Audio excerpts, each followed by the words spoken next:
just give it to me, give it to me, oh, give it to me now. Hi guys, welcome back to my channel. If you're new here, my name is Siani and I'm currently associate in NYC. So to get straight into the topic is about what they don't teach you in school. This is a part 2 to what I had before, so make sure you check that out first. So I kind of want to go a little bit more in depth in it of what they don't teach you.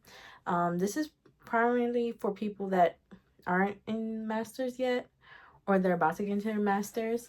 So this is all of them listed below. So no health insurance, specifically for, of course, in a private practice, you're more likely gonna be a 1099. Hopefully you do get a W-2, but as a 1099 you don't really get benefits much. They don't take out taxes, so make sure you talk to your tax person about how that will look, how much you have to pay either quarterly or yearly.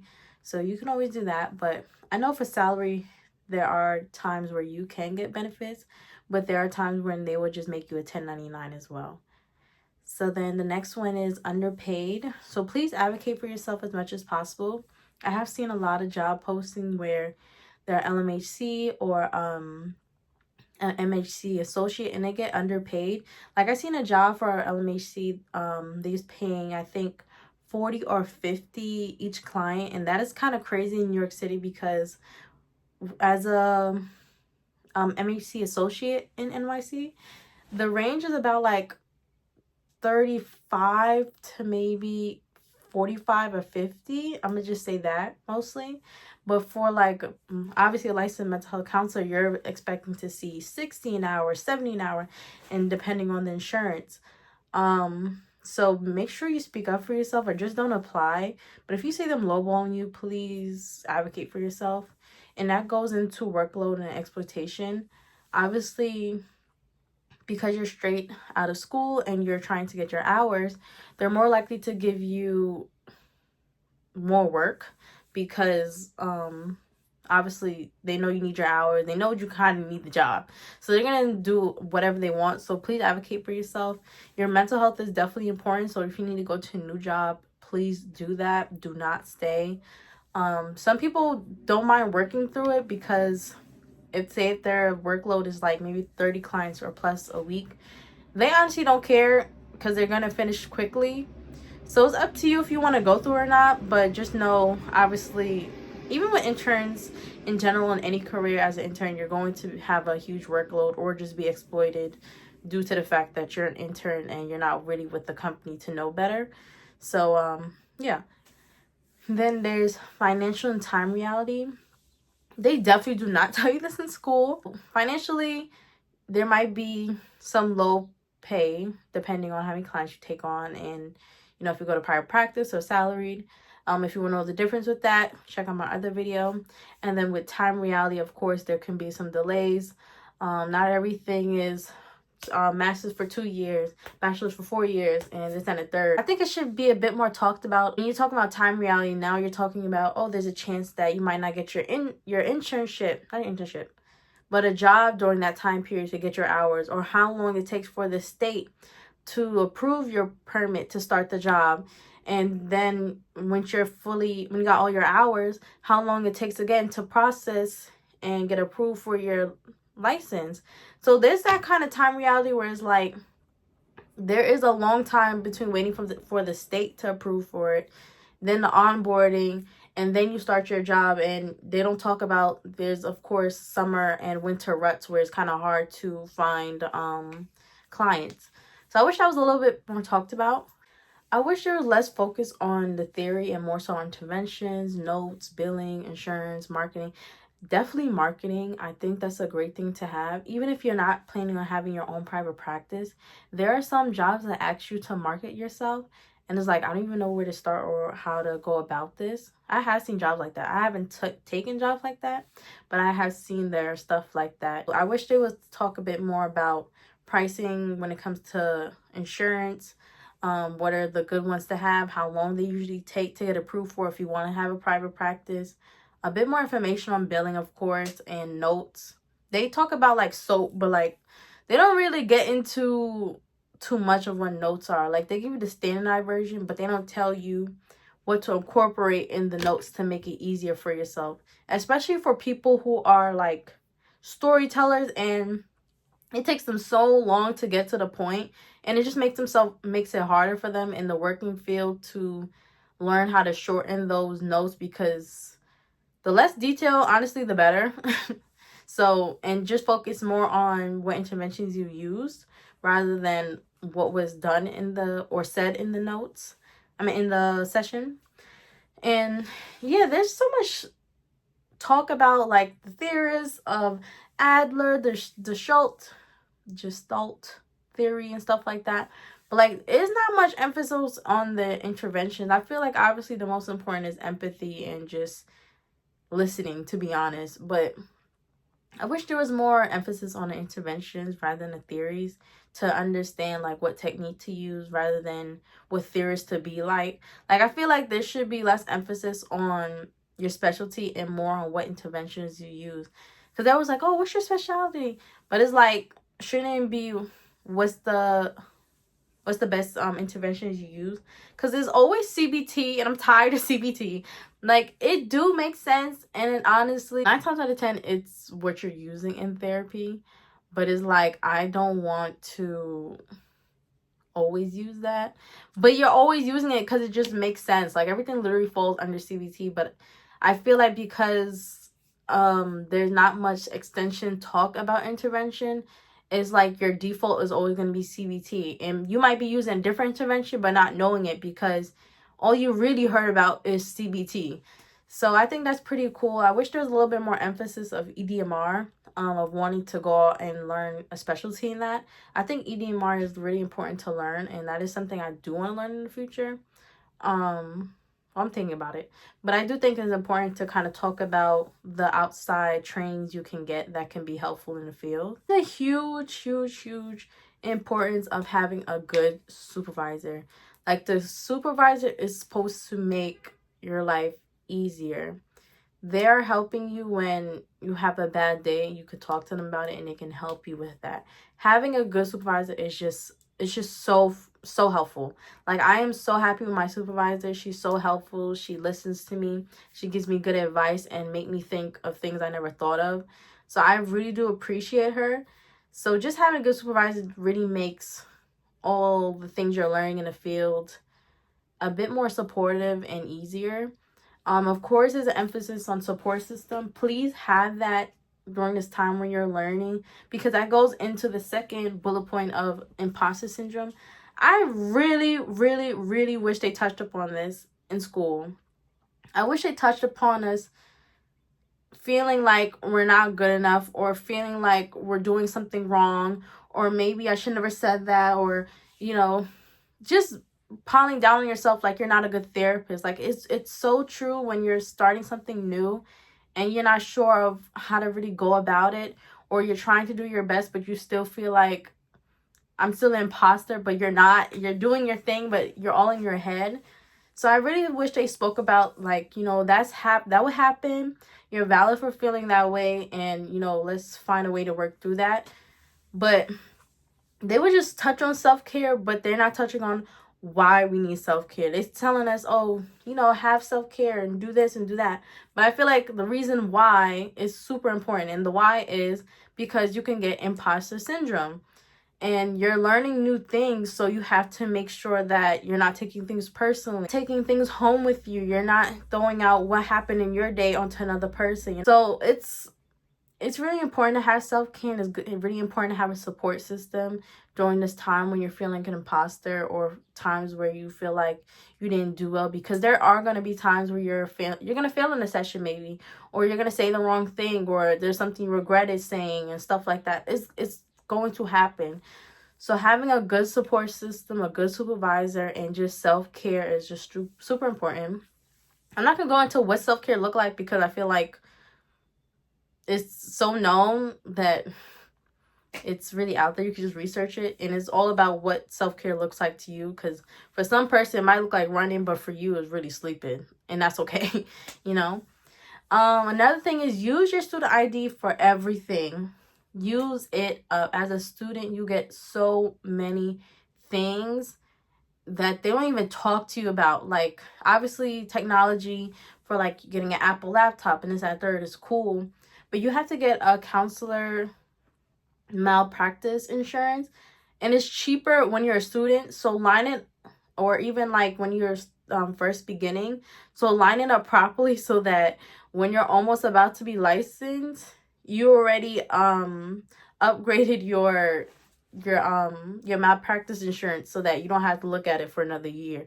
Because once you're licensed, once your student is a certain pay, and then your associate is a certain pay, and then when you're fully licensed, a certain pay, and it goes up and up and up. So use your student ID as much as possible for any discount that you can get. It's really important that you do. Any CE trainings or anything like that, use your ID. Super important. Another thing is to make sure your school is KCREP accredited. I heard this from my school counselor, so I really thank him for telling me that, because it's really helpful to get a KCREP accredited. And they never tell you that. They always put in applications and stuff like that, like, oh, we're KCREP accredited. And it's like, what does that even mean? But when my counselor had told me make sure it is that, I was like, okay, I'm glad to see it. So basically, they hold a standard of teaching that is reciprocated across multiple states. So like, say if I'm in New York and I wanted to get a license in Washington, let's say, I have to make sure that I have all the credits that Washington, if we're both KCREP accredited, I don't need to take any extra classes or get extra credits from Washington. So kind of helpful in that way of not having to go back to school and take certain courses or not have to do certain things. So make sure your school is KCREP accredited, your master's school. Yeah. So then, obviously, what a good job is, you have to make sure what that is, which I'm telling you right now is, if a job don't care what client you take, as long as they're the next person in line, that's a huge issue. They have to make sure they line up with your availability, line up with your specialty or what you feel comfortable with. They can't just give you a bipolar person when all you wanted was an ADHD person. Like, why are you giving me this when I said I'm not comfortable, and then I'm not going to do one of these sessions and it's going to boost my imposter syndrome? That is not a good company. So please be careful about who they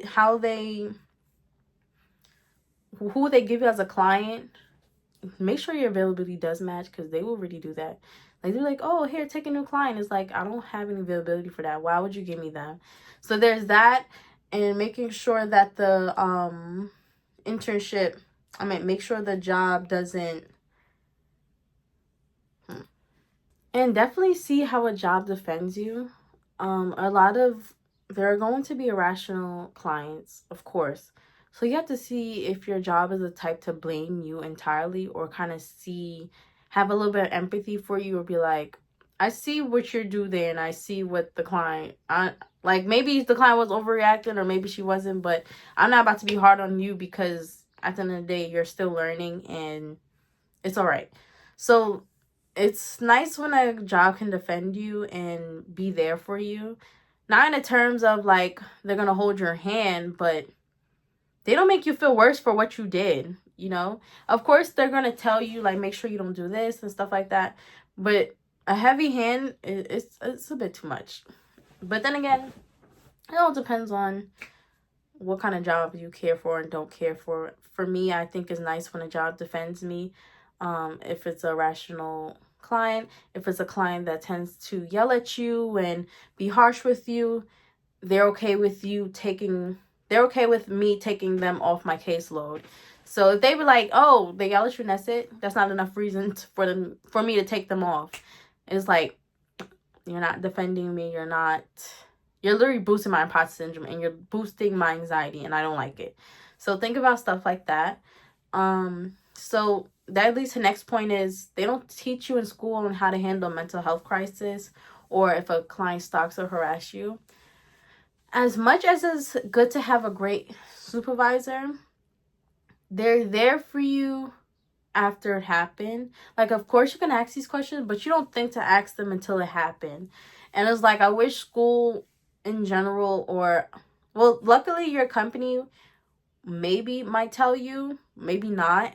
But it'd be good in school if they had like a discussion about that. Like if a client stalks you, harass you. Most time they talk about like if they're interested in you, but I think, or give you gifts on, what to do if they give you gifts. But not if like a client stalks you, harass you, and if you are on the phone with mental health crisis. Or if even if it's talked about, it's not in depthly talked about. And I understand in that moment you probably wouldn't know what to do, but I do think like precautions should be said and help us out, because like I said, our supervisor is there for us, but when after it's happening, or during when it's happened, not the beginning stages or stuff like that. So hopefully you have a good enough supervisor where you kind of talk to them about, oh, I have this client. Please make sure you tell your supervisor these things and write them in the notes. Like, I have a client who is very depressed and they have suicidal ideation, or I have a client who shows a lot of interest in me and they told me certain things. So just make sure you tell your supervisor certain things. So yeah. Then that this ties into the K-CREP accredited, but not every state has license reciprocity. So not every state it's easy for you to have your license in. So you kind of have to make sure you look into what your state require and what another state require. Because certain states just need NCE, or maybe some states need NCE and NCMHC. For New York City is NHCHMCE, and it kind of made it easier to start from here and go out rather than go out and come in, because with New York, I think you still have to take it regardless, even if you do have the NCE. Or I'm not sure. It's a lot of things going on where they're still trying to pass the bills in a lot of states of obviously allowing license reciprocity.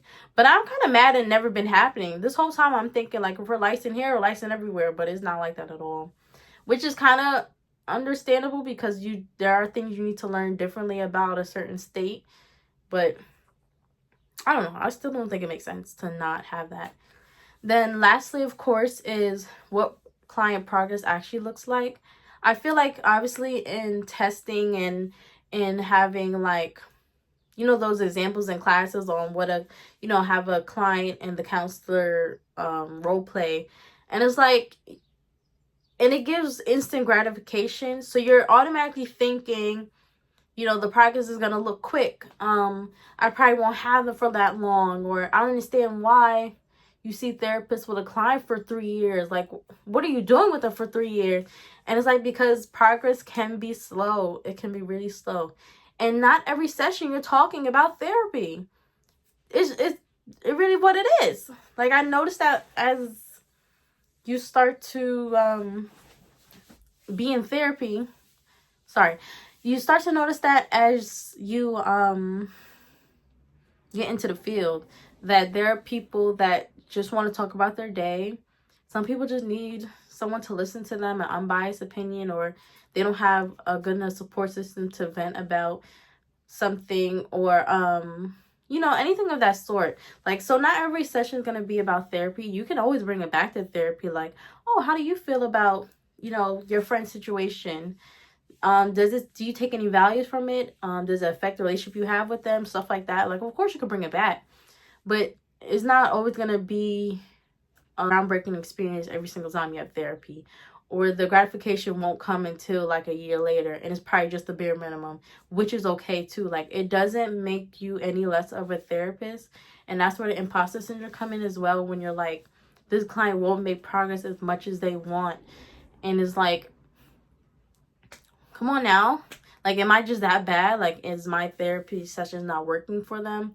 And that's when it comes in about not taking things personally, and just realizing that you're here for them, not for yourself. You can't do more work than the client. Once you see yourself doing that, step back. But I think that's everything I wanted to say. So next week, I wanted to get into the benefits of being a mental health counselor. I talked a lot about, obviously, the bad things and the things like, talk to you about in school. And I understand why they don't want to discourage you or anything. But I think some realism would have helped to have an idea of what it looks like Like, because we're walking in with sunshines and rainbows because we're thinking, oh, it's gonna go like this. It's so great. Oh my God. But I feel like they should have brought us a bit more on the ground just so we can kind of have an understanding and understand, like, we gotta get our ducks in order before we become a therapist or during the beginning stage of a therapist. Like, it really tests you mentally as a person on imposter syndrome, on your career. Then you go with people that are racist maybe or homophobic, and it's like you have to separate yourself from the situation. So there's a lot of mental things you're going through in that time period, and even when you're like maybe 18 years in, there's gonna be new things, of course. But yeah, next week I'm gonna talk about the benefits. Hopefully I have a lot. But there are a lot of benefits. But yeah, I'm gonna talk about that next week. So don't forget to like, comment, subscribe, follow my TikTok. I write questions on there I would love to have people answer on. If there are any other things that they need to teach you in school, please comment down below. But that's everything. Thank you guys for watching. I hope you have a great day. Talk to you next week. Bye. Oh, give it to me now.